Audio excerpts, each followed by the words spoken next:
Greetings, this is Vlodril and welcome back to Let's Play face-noir. Alright, let's speak with Howard. See what he has to say. That's it? The chair is empty, and I don't see any cocktails besides Howard's. You must have come alone. I don't want to sit down now. Okay, we'll stand, I guess. It's a silver cigarette case with the initials HP. This junk will cost at least what I make in a month. Wow, really? Okay. Hi. Hi, with whom do I have the pleasure? Better use a fake name. I'm KenOd Riley. I'm a private detective. Oh, a private detective. Fascinating. And tell me, Riley, are you one of those detectives that always goes around with a gun in their coat? I hate guns. They just help certain detectives to feel more macho when they would be better off changing jobs instead. Fascinating opinion. We also have a Let gun. me introduce myself. I'm Howard Paul. Feel free to take my business card. Howard Paul, film producer. It looks like a field where there's a lot of money to make. Oh, but of course the real goal is to make art. Cinema is art. Which I guess makes you an artist. You could say that. A con artist. What type of movies do you produce? Obviously ones that sell well. Adventure, mystery, love stories. The genre doesn't matter. What matters is that it sells. And not to brag, but I never produced a film that didn't sell well. You must have seen The Night of the Falcon, right? I must have missed it. I'm not a big fan of the movies. I can assure you that you're one of the few who didn't see it. The critics considered it to be one of the best movies of the last 10 years. You know, it's about a detective, just like you. The director did a great job with the character. He's a real gentleman. He inherited from his family a lovely castle on the Scottish hills, but his incredible fame brings him around the world.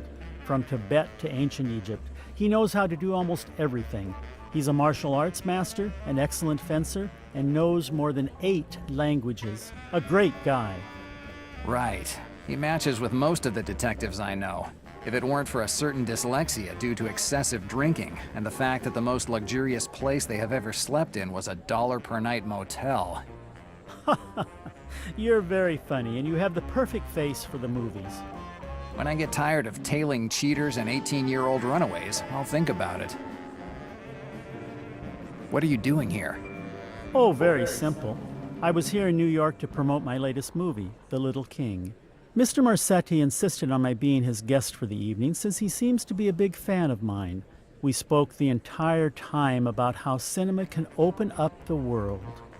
So, you were already able to get to know Marsetti? Certainly, an interesting guy. We just ended our chat a few minutes ago when some urgent business kept him at his office. So, Marsetti is still at the joint. The girl at the counter was probably told to say he was out. Let me just say that we need more people like Marsetti. A true cinemaphile is just as important as a good director. Alright then. Bye, Howard. Goodbye. So Marsetti is here. Let's go talk to the bartender again. A young, attractive bartender. Perfect for a place like this.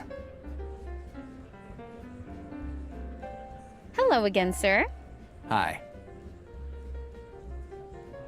I heard that Marsetti's at the club. Who told you that? Old acquaintances.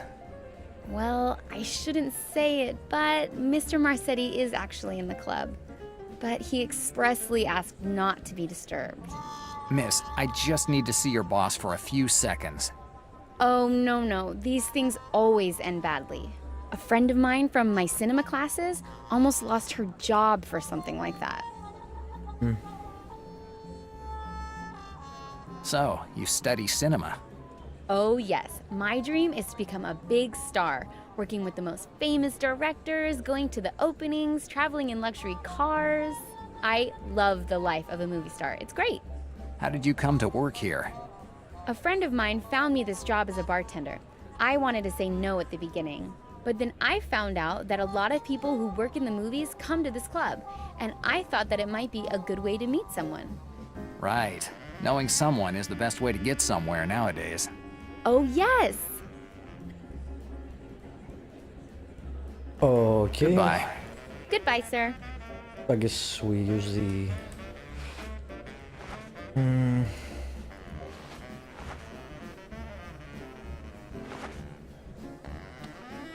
This is my business card. Sure. Howard Paul, film producer. Wow, you're a producer? I would have never guessed it from the look of you. Hey. Right.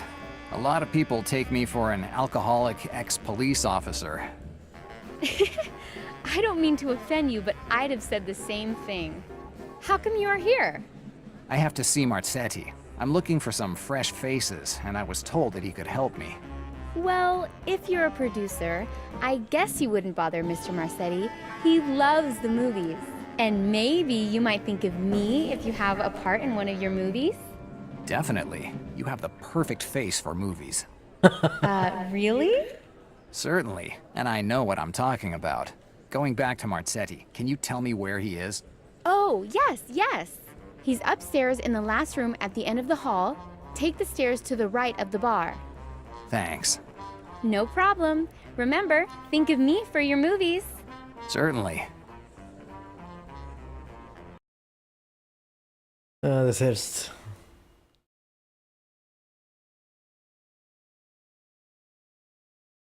I want to show you especially at that time, but I'm pretty sure nowadays it's still the same thing.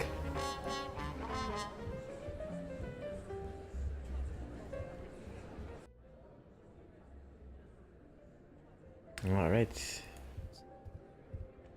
Rather explicit pictures. Okay. So now we know what this place is really about. It's nothing more than a whorehouse, a high-class whorehouse. It looks like something was going on in this bed. I'd rather not touch it.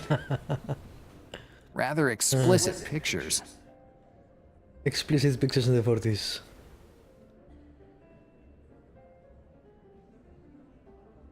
They look like paintings of Renaissance. Is there any other room? Nope. He must be Marzetti's bodyguard.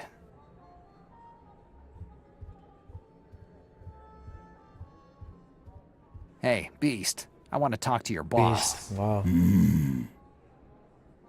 That's not polite. That grimace, his size. I've already met this guy. It's the same one that tried to take off my jaw at the port. For a second, I am frozen like a statue, waiting for him to clock me with one of those hooks. Then I think about it. The port was as dark for me as it was for him. He must not have recognized me.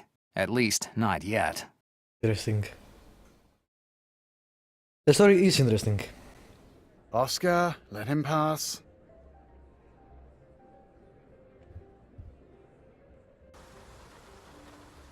There Come are in, sit down. quite a few flaws with the game, but the story is Are you Edward boring. Marzetti?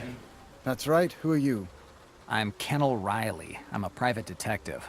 KenOd Riley. Interesting name. I'd have thought you were Italian from the looks of you. You have a good eye. As you can guess, my family's from Italy too. My parents were from a small town near Naples. Tell me, Riley, what brings you here? I'm just passing by. Passing by? All private detectives are always just passing by.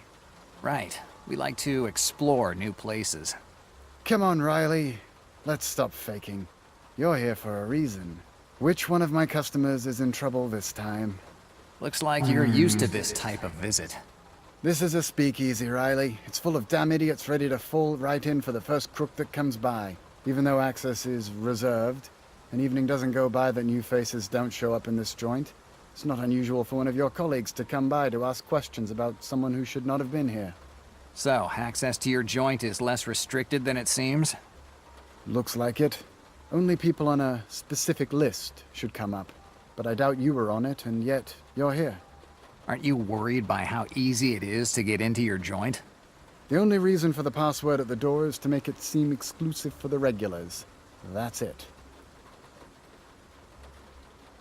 Talk to me about the joint. It's one of the many joints where the New York haves come to have fun. They drink their cocktails, they hang out with a pretty girl, and the next morning they go back and wag their finger at alcoholism and prostitution as the main reasons why the city's going to the dogs. So, your position lets you stay above all of them? You could say that. Who do you believe governs the world? Those who have the power or those who know their secrets? Managing a place like this lets you have more power than the people who come here. That's right, Riley.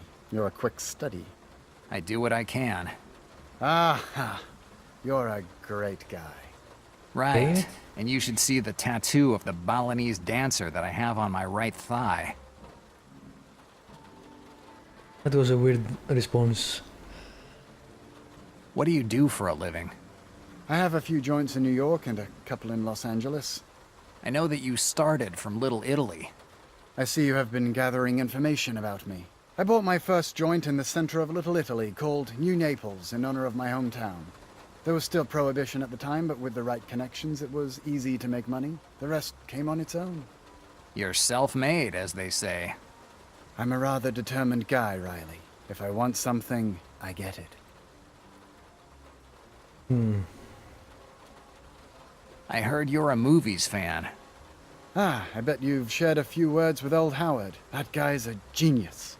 You'd never think it to see him. He falls head over heels for the first woman he meets, but he has a nose for movies. He hasn't made a film that hasn't sold out. I'm sure that the directors might have some credit, too. Nearly all of the scripts that he has funded were, on paper, on the edge of decency, but he knew how to make the most out of them. Helped out by his financial resources, of course, and he isn't short on them. Why did you invite him? I have money to spend lately, and I've decided to invest it in the movies. They seem to have a good business potential. I've been courting old Howard for months to finance one of his films, but he's a tough guy. He always wants to do everything by himself. But sooner or later, I'll convince him, I'm sure. Okay then. Bye, Marzetti. It's been a pleasure to talk with you, Riley. Come back to see me. I'll tell the bartender to let you in whenever you want. Just give your last name at the call box. You're not the kind of guy who lets a password get in his way. Cool. That went better than expected. Marzetti is a shrewd guy. I'll have to be very careful. I certainly can't simply ask him whether he knew Sean, but I'm sure I can find something interesting in his office. But how can I get in there without him being there? That is a good question. Yes, we need to... Wants to make movies with Howard. That's how. Can get him out of the office.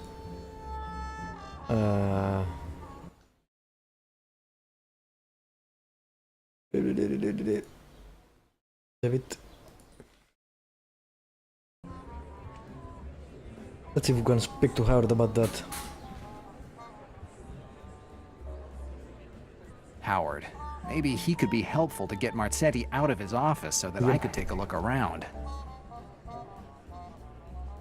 Hi, Howard. Oh, Well, we have the hi pictures again, of him, Riley. but, you know, we never actually developed them. Tell me about the offer that Marzetti made you. I understand you've also had the pleasure of speaking with Marzetti. Yes, let's say I've had the pleasure. He didn't send you here to convince me to accept his offer, did he? No one sent me. I'm just curious. His offer is very attractive, but I usually work alone. I don't like partners or investors that stick their nose in the production, or worse, in the direction. So you don't plan on accepting it? Oh no, Marzetti could offer me all the tea in China, but I'm faithful to my job and I wouldn't change it for anything. Wow, this guy's decent, surprisingly. Bye, Howard. Goodbye. Maybe he meant it about the whatever blonde woman's name was. So I guess we'll have to blackmail him. So, probably time to develop his photos.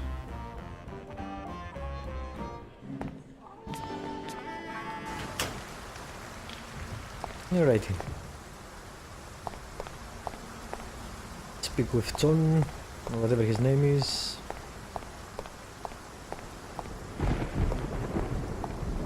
Never stops raining.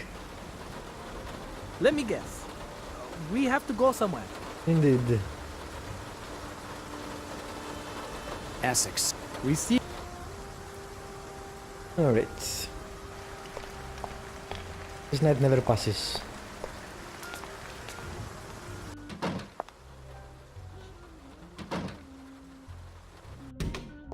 Alright, let's see. How will we do this? I remember use this on that. The photographs on this film roll could be useful, but first, I need to light this room properly. The last red light bulb I had blew up last week, and the place where I usually buy them doesn't open until tomorrow morning. Of course it doesn't, God forbid. Alright. We have some. My homemade photography lab. I developed my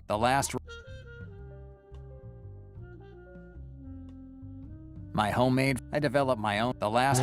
Maybe lard. This is Detergent and clothespins, the bare necessities to look presentable.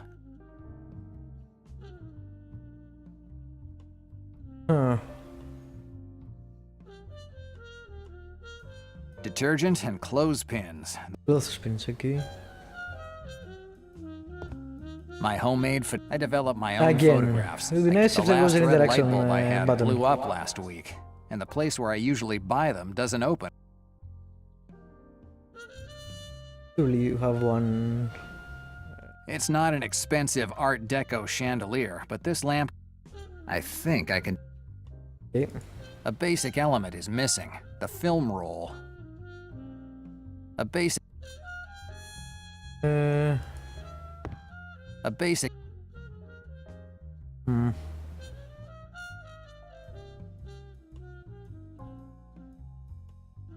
It's my gun holster. Some canned tomatoes, beans, and other grub to keep me alive. There are just boxes with papers up there.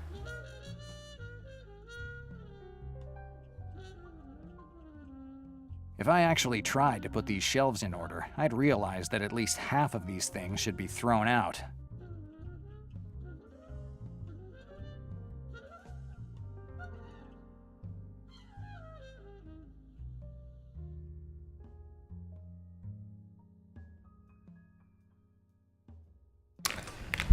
No, I don't have any. God damn it. Ugh.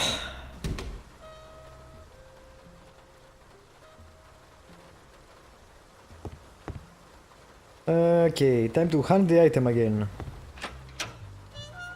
You know what, I'll do that off screen. Thank you for watching, subscribe, like, leave a comment, and I will see you next time when I find the red bulb.